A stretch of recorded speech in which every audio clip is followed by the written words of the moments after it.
하나님께서 복 주신 날입니다. 11월 첫 번째 주일 첫날을 맞으면서 살아계신 하나님께 경건한 마음으로 예배하도록 하겠습니다. 나는 예배자입니다. 찬양하며 하나님 앞에 예배로 나아갑니다.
여호와를 경외하는 자들아, 너희는 여호와를 의지하여라. 그는 너희의 도움이시요 너희의 방패시로다. 여호와께서 우리를 생각하사 복을 주시되 이스라엘 집에도 복을 주시고 아론의 집에도 복을 주시며 높은 사람이나 낮은 사람을 막론하고 여호와를 경외하는 자들에게 복을 주시리로다. 아멘. 거룩하신 하나님, 주님의 자녀들이 성전에 모여 시와 찬미로 감사의 예배를 올립니다. 저희 심령을 온전하고 충만케 하시고 영과 진리로 드리는 예배를 받아 주시옵소서. 이 시간 지친 몸과 마음을 안고 나온 주의 백성들을 성령의 말씀과 주의 위로로 회복시켜 주시고 생수 같은 은혜로 우리의 영혼이 소생되는 은총을 누리게 하옵소서. 성령 하나님, 주님의 성령을 다시 기다리며 약속하신 대로 우리를 굳건하게 하실 주님의 손길을 의지합니다. 이 시간 임하신 성령 안에서 참 안식을 누리는 온전한 예배되게 하여 주옵소서. 생명의 주관자가 되시는 우리 구세주 예수님의 이름으로 기도하옵나이다. 아멘. 찬송가 28장으로 경배 찬송을 올려드립니다.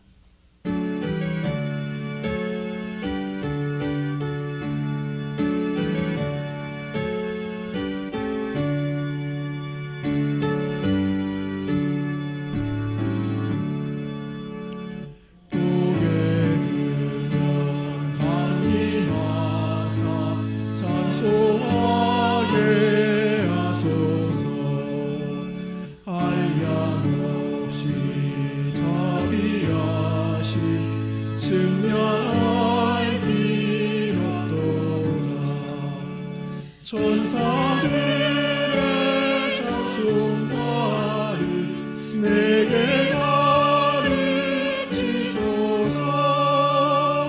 구속하신 그 사랑을 항상 찬송합니다.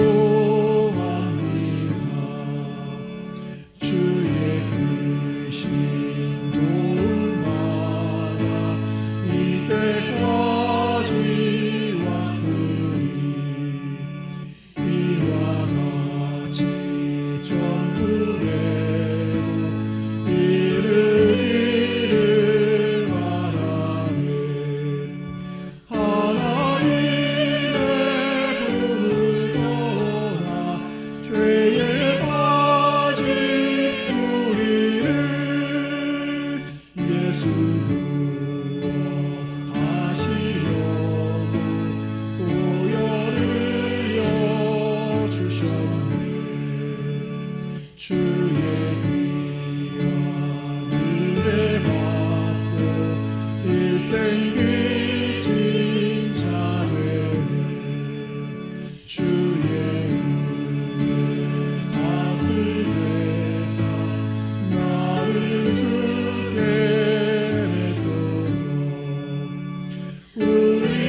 범죄하리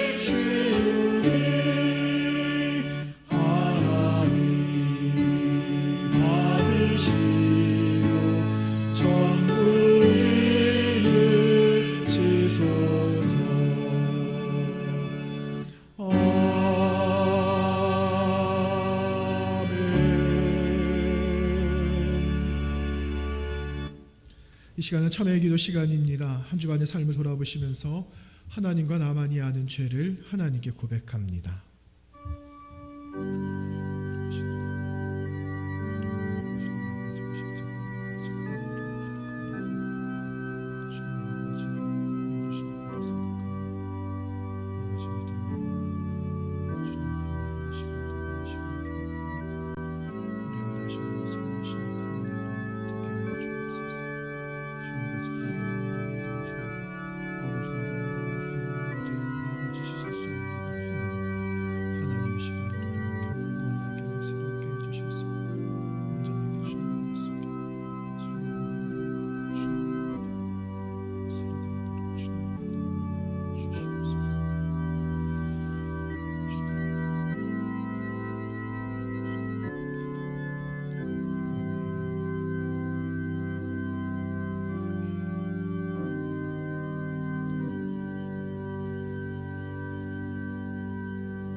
우리를 용서해 주시는 하나님의 말씀입니다. 느헤미야 9장 17절의 말씀을 드립니다.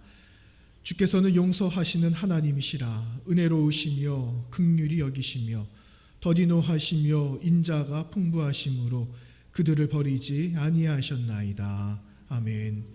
사도신경하심으로 우리의 신앙을 하나님께 고백합니다. 나는 전능하신 아버지 하나님 천지의 창조주를 믿습니다. 나는 그의 유일하신 아들 우리 주 예수 그리스도를 믿습니다. 그는 성령으로 잉태되어 동정녀 마리아에게서 나시고 본디오 빌라도에게 고난을 받아 십자가에 못 박혀 죽으시고 장사된 지 사흘 만에 죽은 자 가운데서 다시 살아나셨으며 하늘에 오르시어 전능하신 아버지 하나님 우편에 앉아 계시다가 거기로부터 살아있는 자와 죽은 자를 심판하러 오십니다. 나는 성령을 믿으며 거룩한 공교회와 성도의 교제와 죄를 용서받는 것과 몸의 부활과 영생을 믿습니다. 아멘. 자리에 앉으시겠습니다. 찬송가 80장으로 하나님을 찬양합니다.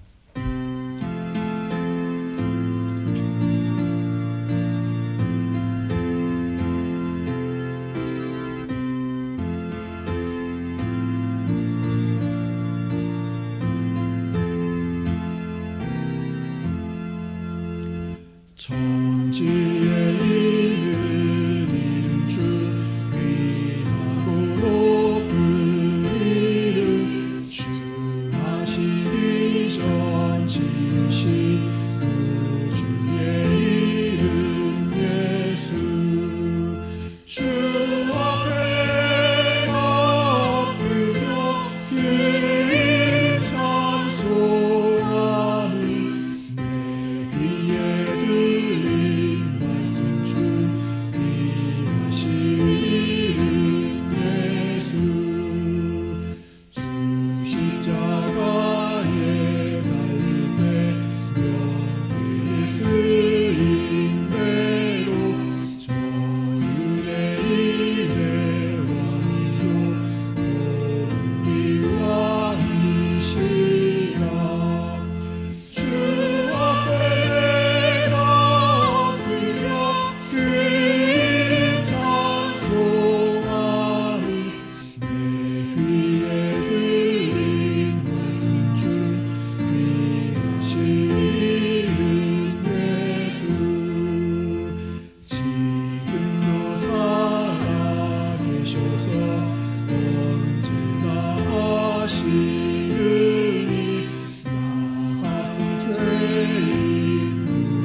어제나 오늘이나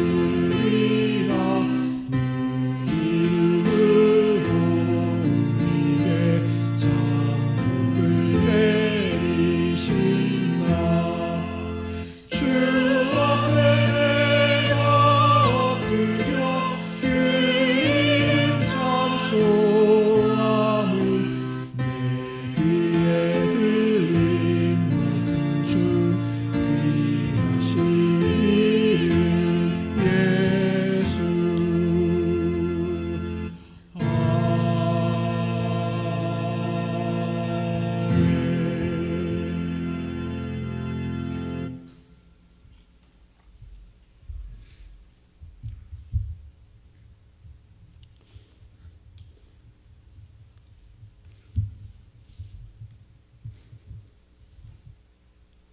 거룩하신 하나님 아버지,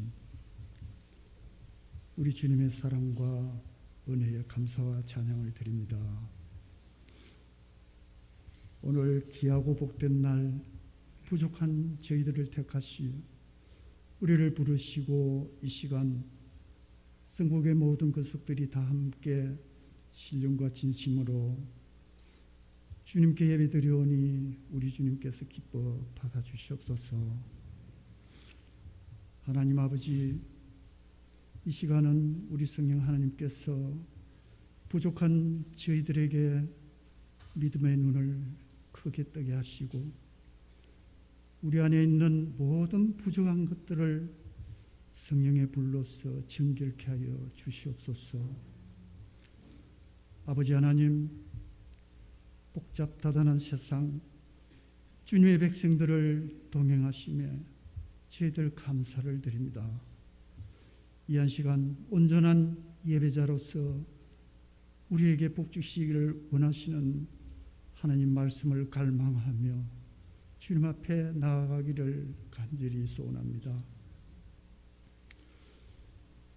우리에게 시련과 고통, 우리 창조주 하나님께서 우리 마음을 또한 몸을 담금질할 수 있는 시간, 이 많은 시간들을 우리에게 주시니 참 아버지 감사를 드립니다.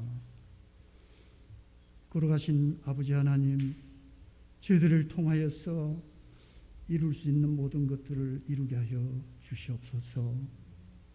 걸어가신 아버지 하나님, 나라 이 민족을 긍휼히 여겨 주시옵소서. 이 나라 위에 하나님의 공의와 하나님의 정의가 살아있게 하여 주시고 믿음의 백성들이 이 나라를 사랑하며 민족을 위하여 기도함으로 주님의 선하신 뜻을 이룰 수 있도록 저희들을 인도하여 주시옵소서.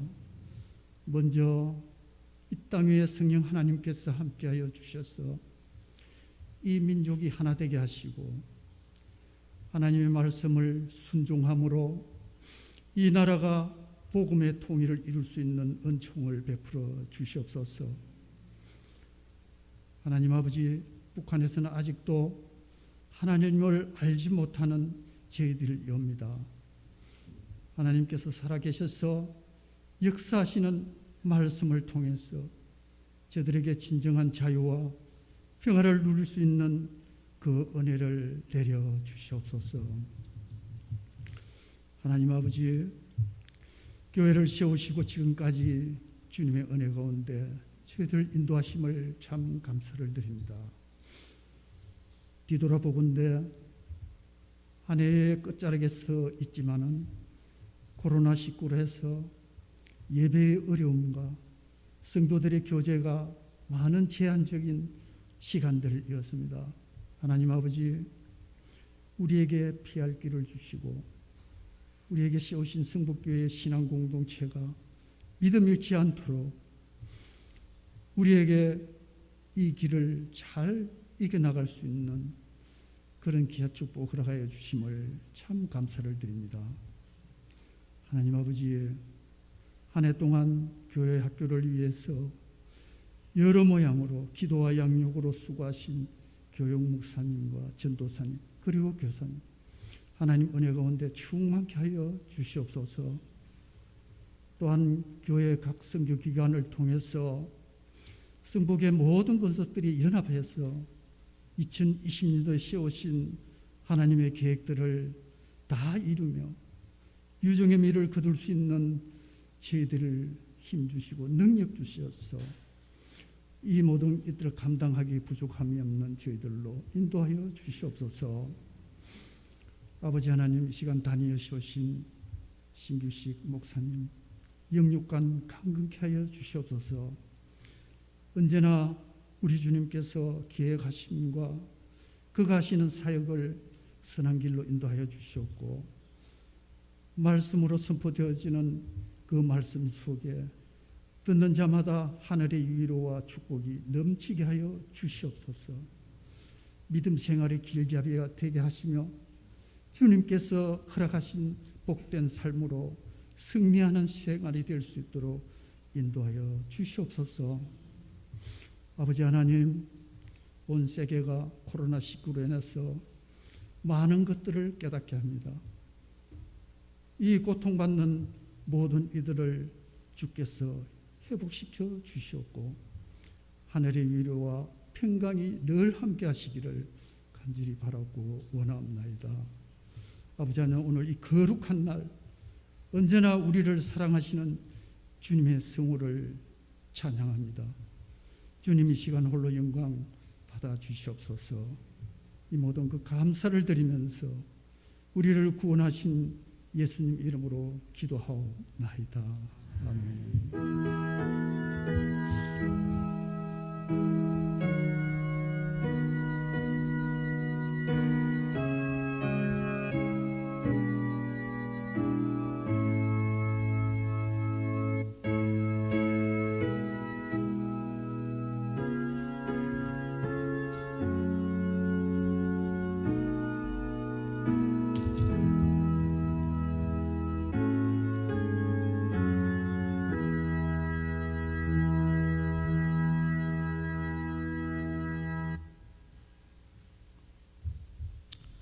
오늘 하나님이 우리에게 주신 말씀은 로마서 5장 5절에서 11절 말씀이 되겠습니다.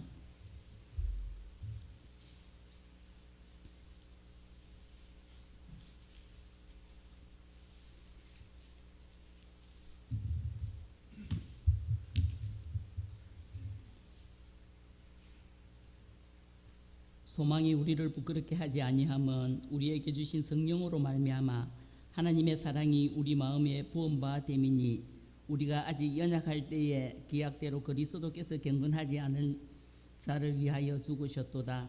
의인을 위하여 죽은 자가 쉽지 않고 선인을 위하여 용감히 죽은 자가 혹 있거니와 우리가 아직 죄인 되었을 때에 그리스도께서 우리를 위하여 죽으심으로 하나님께서 우리에 대한 자기의 사랑을 확증하셨느니라. 그러면 이제 우리가 그의 피로 말미암아 의롭다 하심을 받았으니 더욱 그로 말미암아 진노하심에서 구원을 받을 것이니 곧 우리가 원수 되었을 때에 그의 아들의 죽으심으로 말미암아 하나님과 화목하게 되었은즉 화목하게 된 자로서는 더욱 그의 살아나심으로 말미암아 구원을 받을 것이니라. 그뿐 아니라 이제 우리로 화목하게 하신 우리 주 예수 그리스도로 말미암아 하나님 안에서 또한 즐거워하느니라. 아멘.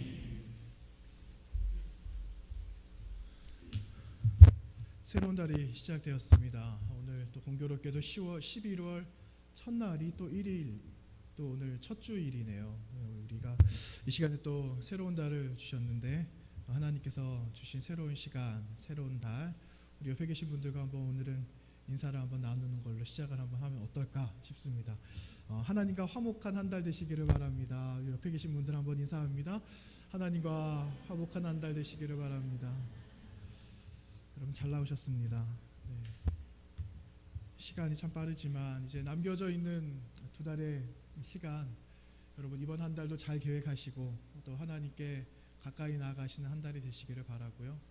또 이제 머지않아 12월 달 맞으면 12월 달을 맞이함과 동시에 2021년도가 또 바로 시작된다라는 것을 또 우리는 또 체감하게 될 겁니다. 그러는 가운데 또 우리를 통하여 계획하신 하나님의 섭리들을 또 계획하심들 속에 여전히 우리는 참여되어지는 저와 여러분 되시기를 간절히 원합니다. 오늘 말씀은 하나님과 화목에 관한 말씀이에요. 하나님과 우리가 화목했는데 하나님과의 거리가 멀어지게 된 거죠. 그래서 어떻게 다시 그것을 회복할 수 있을까에 대한 말씀이 이제 로마서 5장 말씀, 우리가 지금까지 나눈 말씀 이제 지나서 5장에서 그 말씀을 말씀해 주시고 계십니다. 여러분 오늘 우리가 다 나누지는 않았는데요. 본문이 되는 5절에서 11절까지 말씀을 이렇게 한번 보시면은 오늘 나누었던 10절 말씀 여러분 한번 보시겠습니까? 10절 말씀에 보시면은 이렇게 기록하죠. 곧 우리가 원수 되었을 때에 그의 아들의 죽으심으로 말미암아 하나님과 화목하게 되었은즉, 이렇게 기록하고 있어요. 하나님과 화목하게 되었다라고 기록하죠. 여러분, 이 말씀은 과거에 우리가 하나님과 화목했었는데 지금 보니까 화목하지 못한 상황이다. 분명히 무슨 이유가 있다라는 거예요. 그것을 전제로 하고 있는 겁니다. 왜 하나님과 화목할 수 없게 되었는가? 왜 하나님과 화목하지 못한가에 대한 그 이유를 여러분 오늘 다음 주에 우리가 나누게 될 텐데 12절 말씀에 여러분 보시게 되면은 12절 말씀에서는 이렇게 말씀을 합니다. 인류가 범죄한 까닭에 대해서 이야기를 12절 말씀에 하고 있죠. 그래서 첫사람이었던 그 아담으로부터 그 죄가 시작이 되었고 그 죄가 영향을 주게 되었다라는 거죠. 그 죄가 영향을 주게 되었는데 그 영향의 결과가 무엇이냐면은 사망이다라는 것을 12절 말씀에서 기록하고 있어요. 그래서 12절 말씀 제가 한번 읽어보면은요. 그러므로 한 사람으로 말미암아 죄가 세상에 들어오고 죄로 말미암아 사망이 들어왔나니 이와 같이 모든 사람이 죄를 지었으므로 사망이 모든 사람에게 이르렀느니라. 이렇게 기록하고 있습니다. 한 사람의 죄가 모든 사람들에게 동일하게 적용이 되었다라는 거죠. 여러분 그 학창 시절로 한번 돌아가 보세요. 학창 시절 돌아가 보시면 학교에서 단체 기합 받으셨던 적 있으시죠? 저는 단체 기합 받을 때 선생님께서 남자 학교니까 다 그 책상 위로 올라가라, 책상 위에 무릎 꿇고 다 올라가라 이르셨던 적이 있었어요. 그러니까는 제가 잘못해서 올라간 것도 아니고 교내에 이제 교실에서 이제 누군가가 잘못을 했겠죠. 그러니까 그게 단체 기합으로 이제 오게 된 거예요. 여러분이 연대 책임이라는 거죠. 연대 책임. 한 사람의 그 잘못을 공동체가 같이 짊어지는 거예요. 나하고는 아무런 관련이 없다라고 해도 그래서 좀 부당하게 생각할 수도 있지만은 여러분 그 한 사람의 잘못을 통해서 공동체가 같이 책임을 지는 것. 그래서 그것을 연대 책임 이렇게 말을 하잖아요. 여러분 원래 법이라는 것은 약한 사람을 보호하기 위해서 존재하는 거예요. 그래서 여러분 그 법의 정신 이것이 존재하는 것처럼 연대 책임 이것은 다수가 그 한 사람을 이제 보호한다라는 차원에서 함께 짊어지게 되는 짐이라면은 또 짐이라고도 할 수 있겠죠. 그런데 여러분 그 한번 우리가 생각해 볼 것은 죄의 결과로 얻게 된 이 연대적인 책임, 여러분 이 연대적인 책임, 성경이 말하는 이 연대적인 책임은요 사회에서 말하고 있는 책임의 개념과는 다르다라는 거예요. 연대적인 책임은 있어요. 한 사람 때문에 우리가 다 같이 짊어지게 되는 책임은 있지만 문제는 해결할 수가 없다라는 겁니다.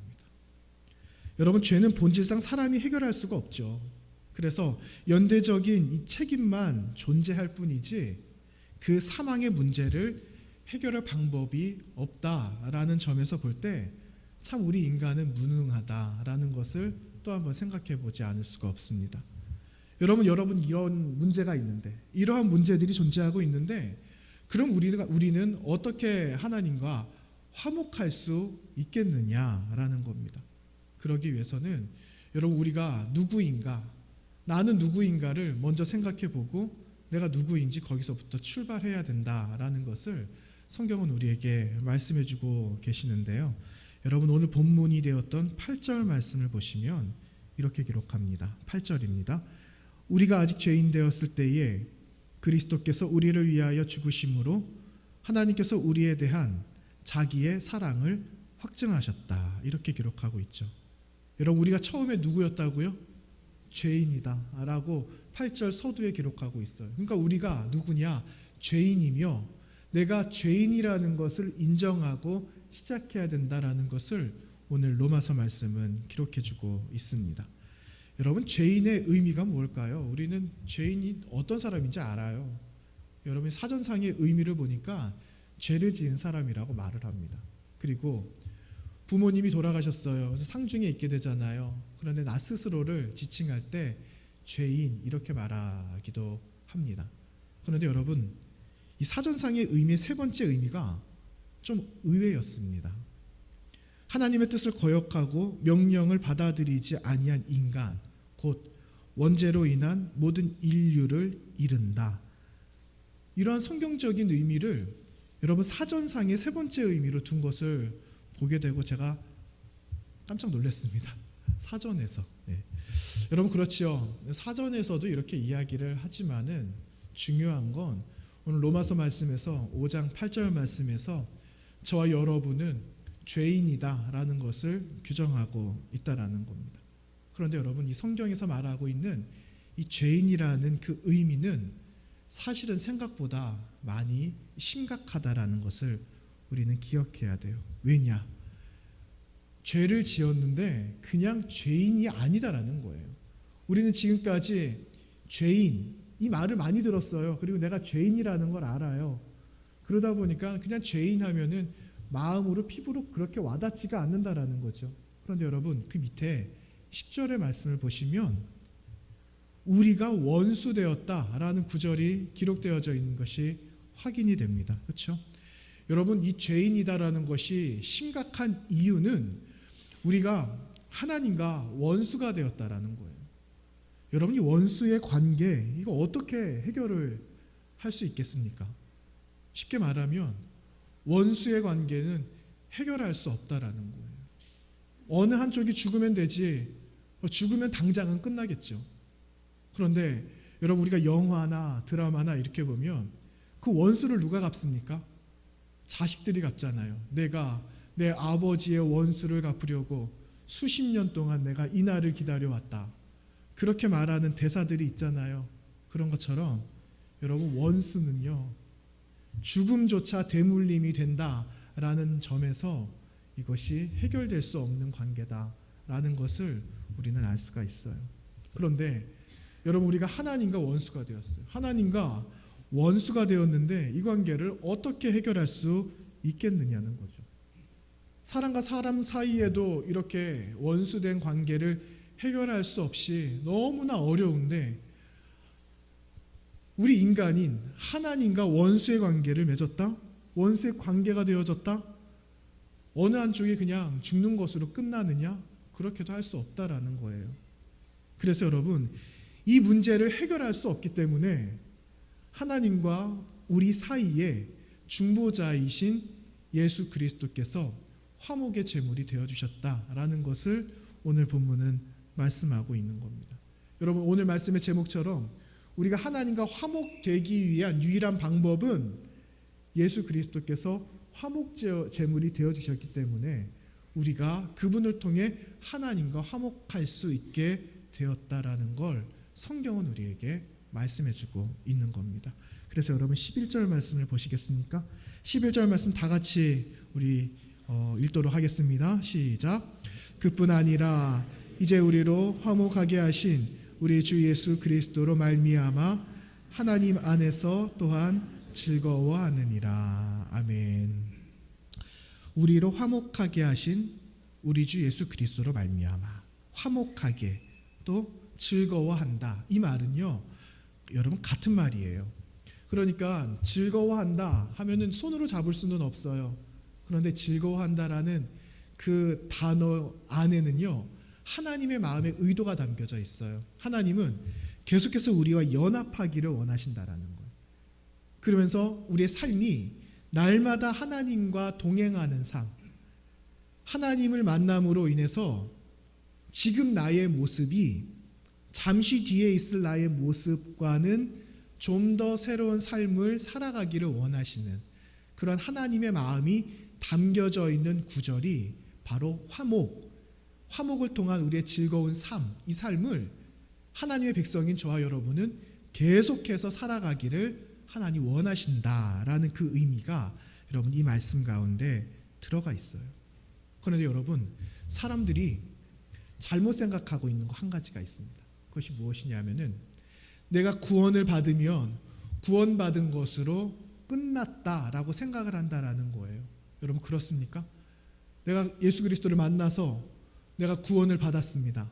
영원한 하나님 나라의 그 천국에 대한 소망을 가지고 살아가고 있어요. 그런데 내가 오늘 예수 그리스도를 나의 구주로 영접합니다 하고 그냥 그렇게 살아가면 됩니까? 천국에 갈 때까지? 그렇지 않거든요. 우리가 예수 그리스도를 만난 것으로 끝난 게 아니라 더 중요한 거는 내가 지금 살아가는 삶을 더 중요시 여겨야 된다는 거예요. 하나님을 만나서 그리고 예수 그리스도를 나의 구주로 고백했다면 나의 주인이 되신 예수 그리스도와 이제는 더 나은 삶으로 살아가는 것, 이것을 바울 사도는 성화라고 말하거든요. 우리가 성화에 관한 이야기 굉장히 많이 했잖아요. 수요일 날에도 계속 말씀드리고 있잖아요. 오늘보다 내일이, 내일보다는 하나님의 나라에 갈 때까지 거룩한 모습, 예수 그리스도의 성품으로 우리의 마음을 채워서 살아가는 것, 이 성화의 단계를 날마다 거치지 않으면 안 된다라는 걸 성경은 우리에게 말씀해주고 있는 겁니다. 그래서 여러분, 우리가 성화를 통해서 하나님과 화목되어져야 되는데, 화목하게 돼야 되는데, 오늘 말씀 통해서 두 가지만 여러분과 함께 나누기를 원합니다. 첫 번째는요, 하나님과 화목하기 위해서 나를 비운다는 겁니다. 나를 어떻게 한다고요? 나를 비운다. 나를 비우는 거예요. 여러분, 출애굽기 말씀을 수요일에 계속 나누고 있거든요. 이제 한 절반 조금 지나갔어요. 절반 좀 지났는데, 우리가 출애굽기를 통해서 배운 표현대로 한다면 자신을 비우는 것, 자신을 비운다는 건 곧 나를 부인하는 거다라고 말씀을 드렸어요. 바울 사도는 이것을 자기 부인을 자기 십자가를 지고 간다, 그렇게 이야기를 하거든요. 내 십자가를 지고 간다. 나에게 주신 십자가가 있어서 그 십자가를 내가 지는 것이 나를 부인하는 것, 그리고 나를 비우는 거다, 그렇게 바울 사도는 이야기하고 있어요. 여러분, 십자가를 한번 보세요. 여러분 앞에 지금 십자가 하나 있죠? 네, 여기 십자가 달려져 있어요. 여러분, 그 십자가가 어떻게 보이십니까? 감격의 십자가로 보이세요? 은혜의 십자가로 보이십니까? 네. 만약에 우리가 십자가를 통해서 은혜를 누리지 못했다면 저 십자가는 흉물이 되었을지도 모릅니다. 왜냐? 저게는 사람을 다는 형틀이거든요. 죽음의 틀이거든요. 그런데 저 십자가가 우리 주님께서 짊어지심으로 인해서 저 십자가가, 죽음의 십자가가 우리에게 생명의 십자가가 되었다라는 사실입니다. 여러분 믿으십니까? 그래서 여러분, 그 십자가를 우리의 삶에 적용해야 됩니다. 우리 십자가를. 오늘 내가 져야 될 십자가가 무엇인가? 내가 좀 내려놓지 못하는 것들이 있다면 그것이 지금 나의 십자가가 될 수 있어요. 하나님께서 무엇을 내려놓기를 원하시는가? 무엇을 포기하기를 원하시는가? 하나님, 내가 지금 살아가는 모든 삶 속에 하나님, 내가 어떻게 살아가기를 원하십니까? 라고 물었을 때 분명히 하나님 우리에게 말씀해 주시거든요. 그러면 그것을 포기하는 것, 이것이 나를 부인하는 거예요. 그것이 나의 십자가를 지고 가는 거다라는 거죠. 그래서 은혜를 입고 은혜를 경험하고 은혜를 체험하는 사람은 나를 드러내지 않는다라는 겁니다. 여러분, 조금 더 구체적으로 이야기해 보겠습니다. 아버지하고 아들이 다퉈요. 한 집안에서 다퉈요. 따님하고 어머니하고 싸울 수도 있어요. 그렇죠? 네. 그런데 자기 소신이 분명해요. 아들은 자기 소신이 분명해요. 이것이 맞아요. 딸이 말하는 이 말은 분명해요. 이게 맞아요. 네.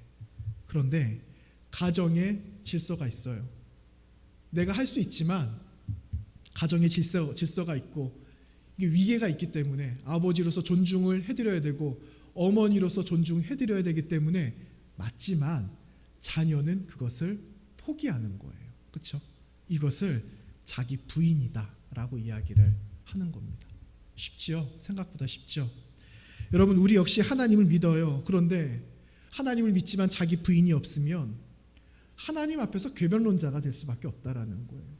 그래서 여러분, 저 아는 목사님 이렇게 말씀하시더라고요.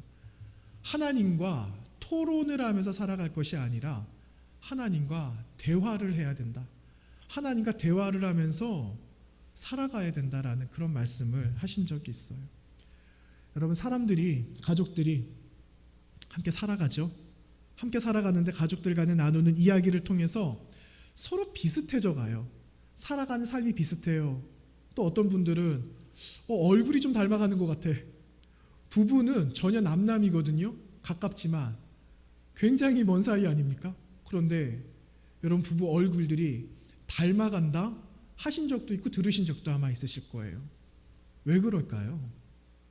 여러분 그 얼굴이 닮아간다 이 그것은 우리 내면을 말하거든요. 속에 있는 것들을 말을 하고 속에 있는 것들을 나누고 공유하고 하니까 비슷해져 가는 거예요. 삶이 닮아가는 거예요. 그러다 보니까 얼굴도 닮아가는 간다. 생김새도 닮아간다라는 거죠. 여러분 이런 거예요. 여러분 우리가 비슷한 처지대로 살아가고 있는데 같은 생각을 품고 동일한 삶을 살아가고 있는데 여러분 나를 자꾸만 드러낼 필요가 없다라는 겁니다. 저와 여러분의 가장 최고의 삶의 목적이 무엇입니까?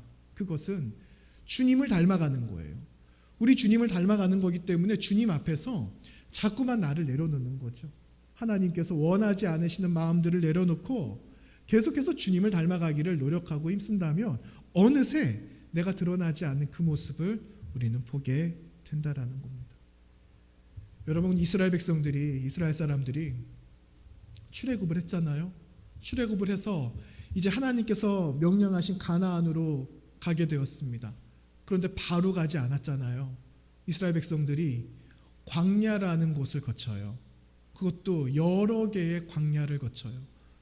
왜 하나님께서 광야로 왜 몰아넣으셨을까요? 그것은 자기를 비우도록 하기 위해서 한 사람 한 사람이 나를 인정하지 않고 하나님을 인정하는 삶을 살아가도록 하기 위해서 하나님은 수많은 광야 속에 그들에게 훈련을 시키고 때로는 먹이시고 또한 굶주리는 상황 속에서도 하나님을 보게 하시고 그렇게 해서 이스라엘 백성들은 광야에서 자신들을 포기하는 그 시간들을 보내야만 했다라는 겁니다. 바울 사도는 고린도전서 15장 말씀에서 나는 날마다 죽는다 이렇게 고백을 한 적이 있어요. 날마다 나는 죽는다. 사실은 바울 사도는 다메섹 도상을 걸어가고 있었어요. 그가 처음 출발한 목적 그리스도인들을 잡기 위해서 감옥에 넣기 위해서 그렇게 힘차게 달려갔던 다메섹 도상에서 바울 사도가 그리스도를 만나잖아요. 그리스도를 만났다라는 건 그의 삶은 이제 끝났다라는 거예요. 그리스도를 만남으로 인해서 그는 죽게 되었다라는 거예요. 그런데 그가 고백하기로는 내가 그리스도 안에서 날마다 나는 죽고 있지만 또 날마다 죽는다라고 고백하지만 여전히 내 앞에는 세상의 법이 있다라는 거예요. 세상의 법이 있기 때문에 나는 이 세상의 법과 싸우지 않을 수 없다라는 거예요. 세상의 법과 싸워서 이겨내기 위해서 바울 사도가 선택한 것이 있어요. 그것은 바로 성령의 법 안에 내가 갇히겠다라고 했던 그의 고백이에요.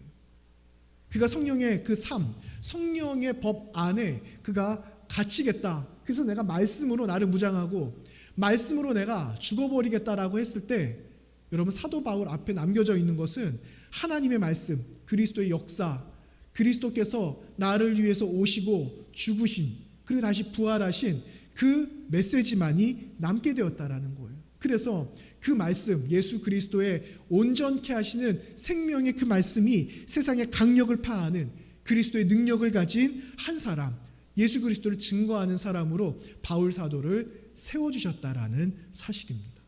그러기 위해서 사랑하는 여러분, 오늘 이 자리에 나오셨는데 여러분이나 저나 여러분 내 안에 있는 것을 날마다 비우는 훈련들을 날마다 감당하게 되시기를 간절히 축원합니다. 그러기 위해서 하나님을 알아야 돼요. 하나님이 어떤 분이신지를 알아야 돼요. 하나님께서 나에게 하시는 말씀을 날마다 우리의 영혼 속에 채워야 돼요. 그 말씀을 가지고 매일매일 살아가야 됩니다.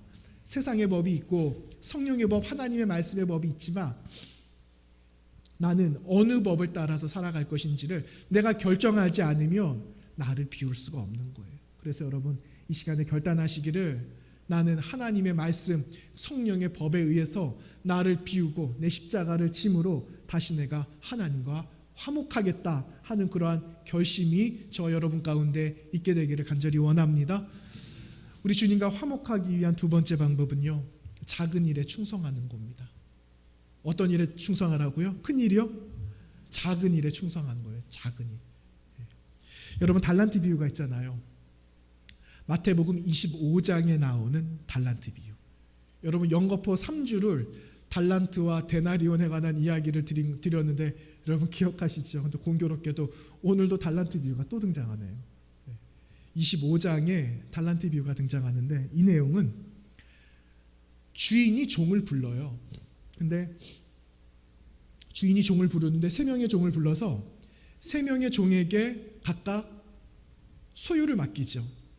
내가 먼 곳으로 가게 되었는데 내가 지금 너희들에게 나의 소유를 좀 맡길게 하면서 한 종에게는 5달란트를 줍니다. 그리고 두 번째 종에게는 2달란트를 맡기고 마지막 세 번째 종에게는 1달란트를 맡기게 되죠. 여러분 이 말씀을 마태복음 25장 14절 15절 말씀에서 이렇게 기록합니다. 잘 들어보세요. 또 어떤 사람이 타국에 갈 때 그 종들을 불러 자기 소유를 맡김과 같으니 각각 그 재능대로 한 사람에게는 금 5달란트를, 한 사람에게는 2달란트를, 한 사람에게는 1달란트를 주고 떠났다. 이렇게 마태복음 25장에서 기록하고 있어요. 여러분 어떤 말씀을 들으셨습니까? 여기에 재능이란 말씀을 들으셨죠? 예. 한 주인이 종들을 불러서 소유를 맡겼어요. 그냥 소유를 맡겨도 돼요. 그런데 그들의 재능에 따라서 소유를 맡겼다. 그렇게 기록하고 있어요. 이 말은요, 주인이 종들을 알았다라는 거예요. 주인이 종의 재능이 어느 정도인지를 가늠하고 있었다라는 거예요. 그래서 여러분이 주인이 종에게 이 정도의 재능을 알고 맡겼다라는 것은 이들에게 새로운 기회를 부여하고 그리고 더 나은 하나님의 사람으로 세워지기를 원하는 주인의 마음이 여기 안에 있었다라는 것을 우리는 발견해 볼 수가 있어요. 여러분 나중에 이 주인이 돌아옵니다. 타국에서 돌아오게 되는데 돌아와서 결산을 하거든요. 여러분 우리에게 맡겨주신 하나님께서 주신 분량이 있잖아요. 저에게 주신 분량이 있어요. 그리고 여러분에게 주신 분량이 있거든요. 반드시 결산하실 때가 있습니다. 그렇죠? 그런데 여러분 우리가 결산할 거리를 하나님께 가지고 나아갑니다. 그런데 부끄러우면 안 되잖아요. 그런데 오늘 이 말씀에는요, 마태복음 25장에는 세 사람 중에 한 사람은 부끄러움을 당하고 말아요. 결산을 하는데 5달란트를 가진 사람은 모두 몇 달란트를 남깁니까? 그렇죠? 5개를 더 남겨요. 그래서 10개를 남겨요. 그리고 2달란트 가진 사람은 모두 4달란트를 남깁니다. 마지막에 있는 이 한 사람 1달란트를 받아서 1달란트를 가지고 갑니다. 그렇죠? 얼마나 부끄러운 지경이 되었습니까? 그런데 그에게는 이유가 있었다라는 거예요. 1달란트를 남긴 이유가 있었다라는 거예요. 그 말씀을 25장 24절 마태복음 거기서 이렇게 말합니다. 1달란트 받았던 자는 와서 이르되 주인이여 당신은 굳은 사람이라 심지 않는 데서 거두고 해치지 않는 데서 모으는 줄을 내가 알았으므로 두려워하여 나가서 당신의 달란트를 땅에 감추어 두었습니다. 그 나름대로 이유가 있었다라는 거죠. 1달란트 남긴 사람이. 여러분 종은 이 주인을 무서워했다라는 거예요. 마지막 종은 주인을 두려워했다라는 거죠. 그래서 주인의 평가 기준은 내가 생각하는 것보다 더 높아, 더 엄격해 라고 생각했다라는 겁니다. 그래서 그의 최선은 무엇이냐? 내가 1달란트를 받아서 투자할 수 있지만 만약에 투자를 해서 손실을 볼 때 있잖아요. 이게 겁났던 거예요. 이게. 그래서 내가 원금은 내가 유지해야 되겠다. 그래서 그것을 땅에다가 묻는 것이 낫겠다 라고 생각을 해서 그 결정을 선택했다라는 거죠. 여러분 주인이 이 종의 재능을 알았다고 했습니까? 몰랐다 그랬습니까? 알았다고 그랬어요. 재능을 알았어요. 재능대로 맡겼거든요. 그리고 그만큼의 소유를 맡겼다라는 것은 너희들이 가지고 있는 재능이 이만큼이면 너희들이 가지고 있는 재능을 최대한 한번 발휘해봐라. 최대한 발휘해서 너희들이 남길 수 있는 만큼 한번 남겨봐. 할 수 있는 만큼의 최선을 한번 다해봐. 내가 남는 거에 내가 마음이 급급해서 그러는 거 아니라 내가 너희들에게 이만큼에 맡겼다면 너희들은 그만큼 최선을 다하는 그 모습을 내가 보고 싶다 하는 주인의 마음이 달란트 비유에 들어가 있는 거예요. 그런데 여러분 보세요. 한 달란트 남긴 사람은 주인의 마음을 몰랐다라는 것이 문제였어요. 결국은 어떻게 됩니까? 한 달란트 가지고 있었던 그 재능마저 뺏기게 되는 거예요. 여러분 얼마나 이게 무서운 말씀입니까? 마지막 때에 여러분 우리는 내가 가진 이 재능을 하나님께서 다시 회수해가는 일이 없어야 되겠습니다. 여러분 지금 가지고 계신 헤아릴 수 없는 이 은사, 헤아릴 수 없는 이 모든 소유, 나에게 맡겨주신 것들 하나님께서 다시 한번 세마자 하셨을 때 여러분 이것을 기쁨으로 가지고 나아가는 여러분 믿음의 용기 있는 자들이 되시기를 축복합니다. 여러분 이것이 필요해요. 여러분 이 작은 일에 충성된 사람들, 주인이 이 종들에게 이렇게 말하거든요. 착한 종이다, 충성된 종이다 라고 부릅니다. 너희가 작은 일에 충성했는데 내가 앞으로 더 많은 일을 너희들에게 맡길게. 너희는 이 모든 주인의 즐거움에 참여하게 될 거다 라는 그러한 약속을 받았어요. 여러분 작은 일에 충성된 종들, 제가 지금 말씀드렸잖아요. 작은 일에 충성된 이 종들은 착한 종이었어요. 착한 종. 네. 주인은 착한 종들에게 적은 것을 맡겼다라고 말했습니다. 그런데 여러분 우리가 이미 2주 전에 나누었잖아요. 여러분 한 달란트가 얼마나 무거운 분량이에요. 그렇죠? 그런데 사실은 주인은 종에게 작은 분량을 맡겼다라고 하지만 결코 작은 분량이 아니었다라는 겁니다. 이들은 자신들이 감당할 수 없는 그만큼의 양이라고도 생각을 했어요. 그러나 두려워하지 않았다라는 겁니다. 마지막 종이 생각했던 것과는 달리 주인의 엄중함이 있고 주인의 이런 가치 기준이 이만큼 있다라는 것을 그들도 물론 알았지만 그 주인의 엄중함을 두려워하지 않았다라는 겁니다. 자신들 눈앞에 보인 엄청난 분량의 소유를 보고 두려워하지 않았어요. 눈에 보여지는 것 때문에 주눅들지 않았다라는 겁니다. 왜냐?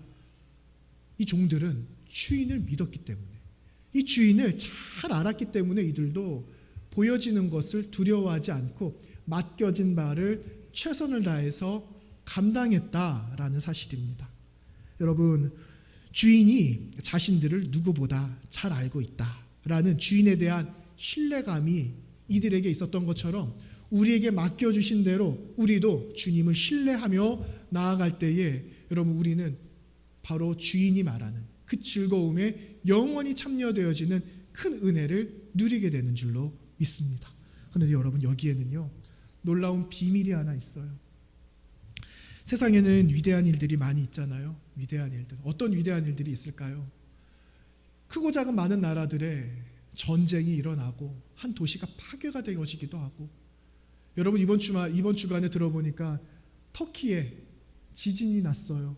7.0인가 조금 더 났는지 막 흔들어댄 거예요. 그러니까 터키 그리스 지역에 이 지진 때문에 수많은 사상자들이 자꾸만 생겨나는 겁니다. 얼마나 암담할까요? 도시 하나가 파괴가 되고 어떤 데는 나라가 그냥 소멸되어지기도 하는데, 이런 어려움들 속에서 여러분 우리의 마음을 흐뭇하게 하는 소리도 들려요. 어떤 사람은 죽음 가운데 갇혀 있었는데 그 생명을 발견해서 몇 시간 만에 구조했어요 하는 그런 이야기 들을 때 여러분 얼마나 우리의 가슴을 쓸어내리는 일들이 많이 있습니까? 참 다행이다. 그런데 여러분 이와 같은 이야기들이 성경에도 많이 기록되어져 있다라는 겁니다. 여러분 구약에는 수많은 사람들이 나오고 수많은 이방 사람들이 나오는데 여러분 한 룻이라는 한 여인이 나옵니다. 룻. 여러분 룻이라는 여인은 모압 여인이었습니다. 이방인이었다라는 거죠. 그런데 그녀는 자신을 낳은 어머니가 아닌 시어머니 나오미를 따라서 그 나오미가 섬기는 하나님, 그 하나님을 섬기는 여인이 된다라는 거죠. 그렇게 된 것은 여러분 육으로 섬겨야 될 그 시어머니를 내가 최선을 다해서 섬겨야 되겠다라는 그 사명이 지금 그 자리에 룻에게 주어진 사명이었기 때문입니다. 여러분 정서적으로나 또 아니면 관계적으로나 여러분 한번 생각해 보면 며느리와 그리고 또 이 시어머니의 관계가 얼마나 어려워요. 그렇죠? 예. 그렇지 않은 데도 있어요. 그런데 여러분, 룻의 고백을 한번 들어보세요. 우리가 잘 아는 말씀이 1장 16절에 나오죠. 이렇게 기록합니다. 룻이 이르되 내게 어머니를 떠나며 어머니를 따르지 말고 돌아가라 강권하지 마옵소서. 어머니께서 가시는 곳에 나도 가고 어머니께서 머무시는 곳에서 나도 머물겠나이다. 어머니의 백성이 나의 백성이 되고 어머니의 하나님이 나의 하나님이 되시리니 어머니께서 죽으시는 곳에서 나도 죽어 거기 묻힐 것이라. 만일 내가 죽는 일 외에 어머니를 떠나면 여호와께서 내게 벌을 내리시고 더 내리시기를 원하나이다. 이렇게 룻이 어머니 나오미를 향해서 그가 이렇게 고백을 했습니다. 여러분, 거듭 이야기하지만 참 어려운 관계 아닙니까? 어려운 현실이에요. 남편도 잃어버렸죠. 홀로 이제 몸만 남았어요. 연약한 상황이에요. 어떻게 할 수 없는 그냥 혈혈단신, 몸만 남은 그 상황에서 두 아들을 먼저 잃어버린 그 어머니의 마음을 헤아리기 시작했다라는 겁니다. 헤아렸더니 내가 지금 그 어머니와 함께하는 것이 최선이구나. 지금 내가 그 어머니를 모시고 그분과 함께 있는 것이 현실적인 최선이며 우선이다라는 것을 룻이 알았다라는 겁니다. 그런데 여러분, 그 이유를 한번 볼까요? 여러분, 이 여인의 태를 통해서 증손자가 태어납니다. 그 증손자가 누구냐? 여러분, 그 사람이 누굽니까? 다윗이라는 사람이에요. 다윗. 룻이라는 한 여인을 통해서 여러분, 그 다윗이라는 한 인물이 태어나게 되고요. 이 다윗은 이스라엘 땅을 통치하는 위대한 왕이 되었습니다.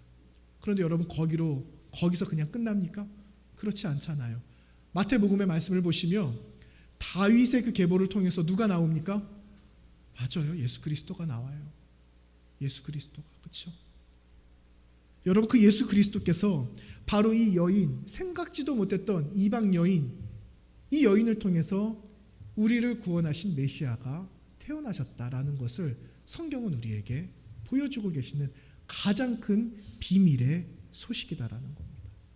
여러분, 이게 가능하게 된 것, 여러분, 이것이 가능하게 된 이유는 룻이 우선된 일이 무엇인가, 그리고 내가 감당해야 되는 작은 일이 무엇인가를 그가 알았다라는 거예요. 그 작은 일에 최선을 다하고 순종하고 그 시간에 열심을 다했더니 바로 그를 통해서 구원에 이르게 하실 그런 놀라운 메시아가 탄생하게 되었고 우리는 그 은혜를 누리게 되었다라는 그 사실을 성경은 우리에게 보여주고 있는 것입니다.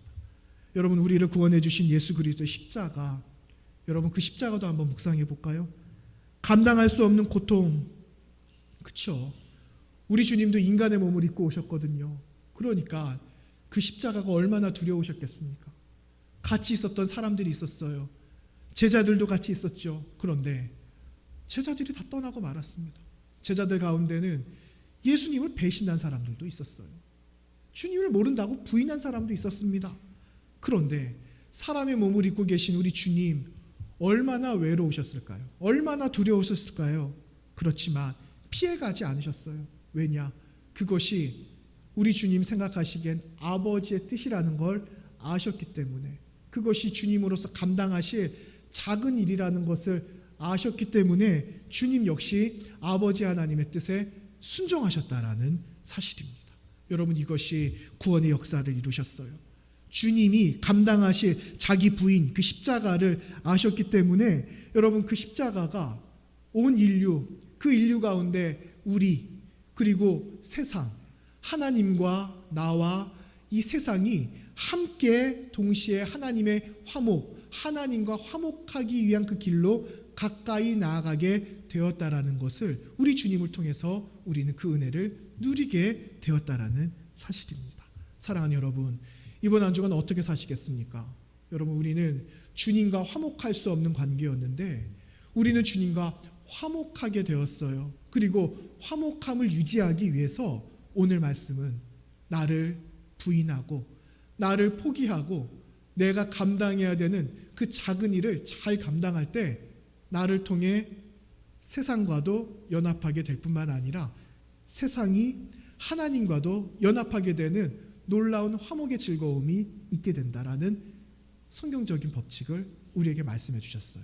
여러분 이 말씀을 기억하시면서 이번 한 주간 우리 주님과 더 가까이 화목하게 되시는 은혜를 누리며 살아가시기를 주님의 이름으로 축원합니다.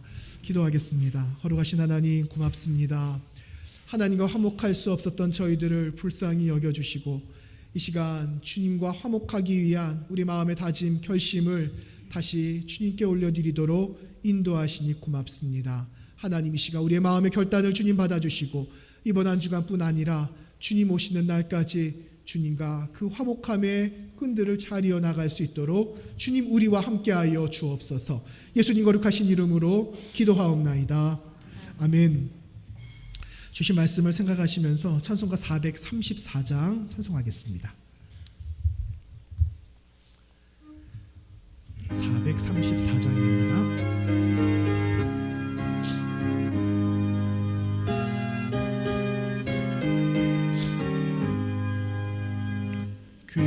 귀하신 친구 내게 계시니 나 주 안에는 기쁘다.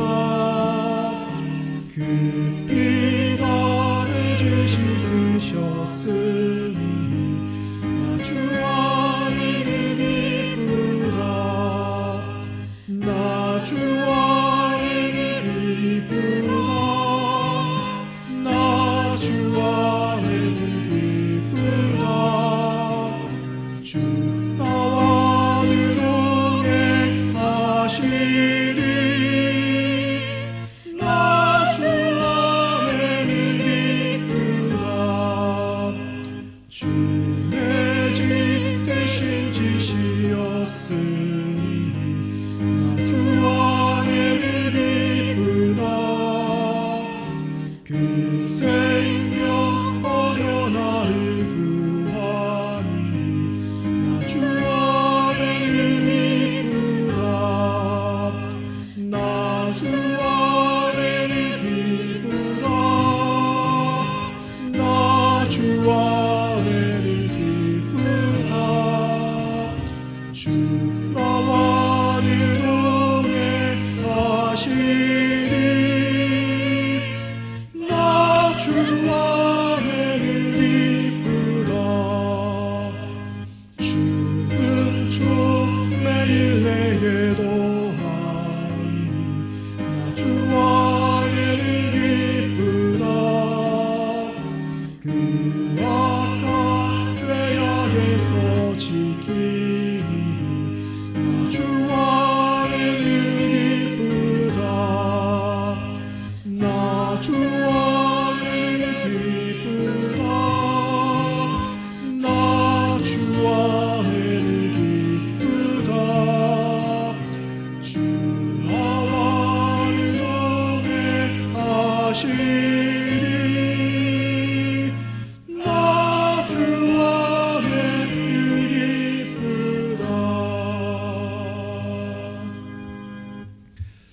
시간 드려진 봉헌 위에서 함께 기도하도록 하겠습니다. 거룩하신 하나님 아버지, 이 시간 주님 아버지 앞에 귀한 예물 준비하여서 아버지 앞에 정성으로 올려드립니다. 하나님, 여러 가지 목적의 예물과 감사의 예물과 또한 우리 장학을 위하여 사랑하는 자녀들을 위해서, 선교를 위해서, 또한 10분의 1이 주님의 것임을 또한 아버지 인정하고 고백함으로 이 시간 아버지 앞에 우리의 마음 모아 모든 예물을 주님께 올려드리니 주님 받아주시옵소서.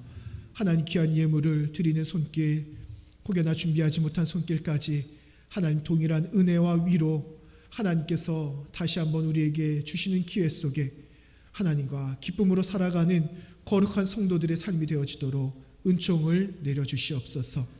어려운 시대와 어려운 시간을 보내고 있지만 하나님, 세상의 수많은 탕류 가운데 흔들려 떠내려가는 그런 사람들이 아니라 믿음을 다하여 주님과 동행하는 거룩한 화목의 그 일들을 도모하는 하나님의 사람들이 되도록 인도하여 주시고, 하나님 굳건한 믿음 가지고 주님의 마음을 시원하게 해드리는 사랑하는 온 믿음의 식구들이 되어지도록 은총을 더하여 주시옵소서. 하나님, 우리 중에는 하나님 이 자리에 나오고 싶어도 나오지 못하는 우리의 지체들도 있습니다. 하나님 저들을 위로하여 주시옵소서. 어디에 있든지 주님 말씀으로 만나 주실 때에 하나님 그 마음을 위로하여 주시고 어루만져 주시고 주님께서 주신 새로운 소망을 가지고 믿음 다하여 주님 본향을 향한 거룩한 삶을 믿음으로 살아가는 귀한 발걸음 되게 하여 주옵소서. 하나님 오늘도 처소에서 예배하는 귀한 우리 믿음의 식구들도 있습니다.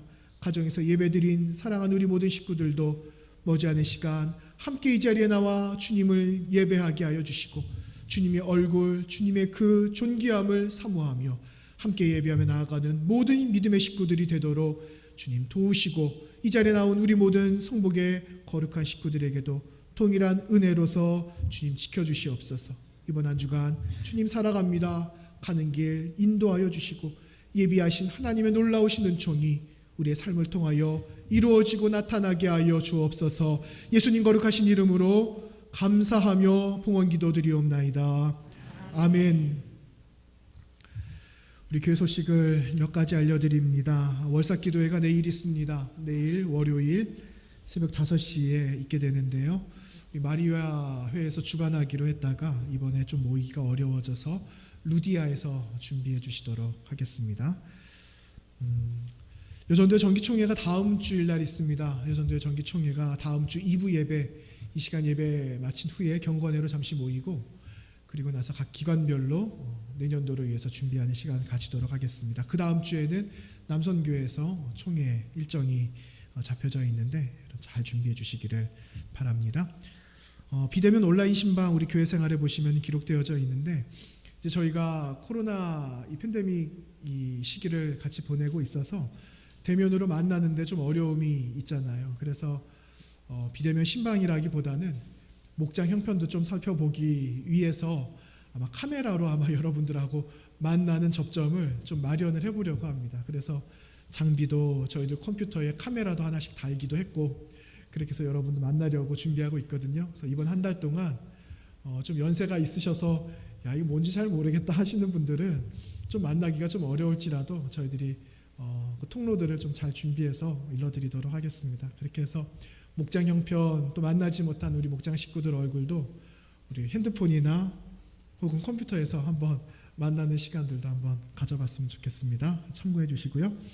11월 세 번째 주일 추수감사주일로 보냅니다. 그래서 기간별로 이미 공지가 된 대로 기관에서 잘 준비해 주시고 작년에는 우리 계단에 예쁜 국화를 이렇게 놨었는데 올해는 하지 않기로 목장이 우선 전달은 했어요. 그래서 우선 그 기관에서 준비하실 만큼 잘 준비해 주셔서 감사함으로 하나님 앞에 예배할 수 있었으면 좋겠습니다. 선윤홍 유정란이 도착을 어제 했어요. 그래서 일부 예배 마치고 사신 분들도 계시고 또 이미 구입하신 분들도 계실 텐데 아직 못 구입하신 분들은 예배 마치신 후에 구매하실 수 있습니다. 여러분 들어오시면서 열화상 카메라 아마 보셨을 거예요. 그렇죠? 네, 미리 빨리 좀 준비가 되었어야 되는데 우리 조현호 장로님 또 우리 조재성 집사님께서 또 이렇게 관심을 가져주시고 한번 우선 지금 테스트 기간이에요. 그래서 한번 우선 설치를 해봤는데 한번 상황을 한번 또 지켜보고 또 우리 교회가 유용한지 잘 한번 좀 검토해봐서 앞으로는 또 준비를 해야 될 것 같지 않습니까? 그래서 한번 여러분 잘 유용하기도 잘 사용해 보시고 그렇게 우리가 어려운 시기들을 잘 극복해 나갔으면 좋겠습니다.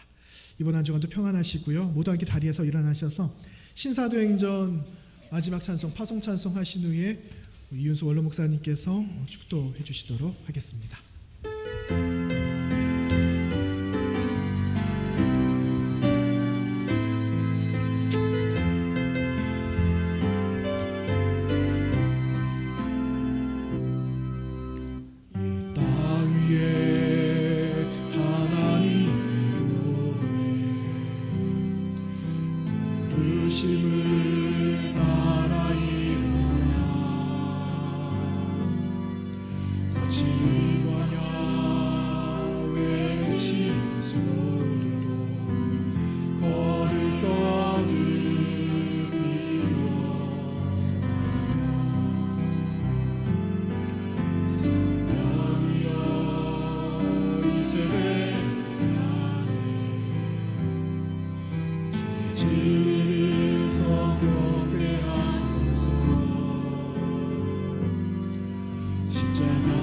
위해서 죽으신 그 사랑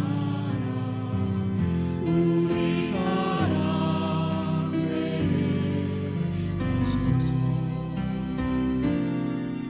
아침 눈 들어 열릴지어다 모든 세대여 일어나라. 주 예수께 무릎 꿇고 경배 드리세. 주를 이기신 평화의 왕 성령이여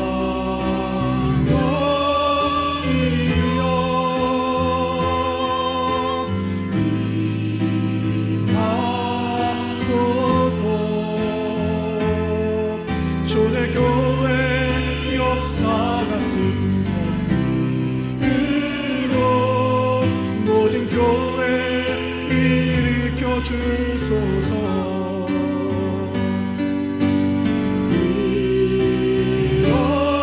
일어나라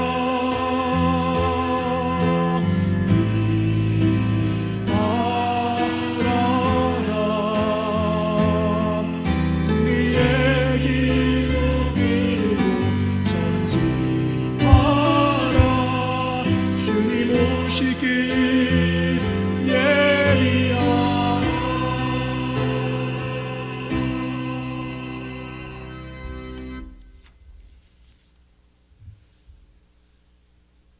지금은 우리 주 예수 그리스도의 무한하신 은혜와 하나님의 극진하신 사랑하심과 성령의 도우심과 인도하심과 역사하심이 코로나19 가운데서도 어려운 환경 속에서도 주님의 몸된 교회의 현장 예배에 나와 예배드리기를 힘쓰는 모든 무리들 위에, 아니 어려워서 영상으로 예배드리는 저들 위에, 우리 교회 위에, 가정 위에, 직장과 사업 위에 영원토록 함께하여 주시기를 간절히 축원하옵나이다. 아멘.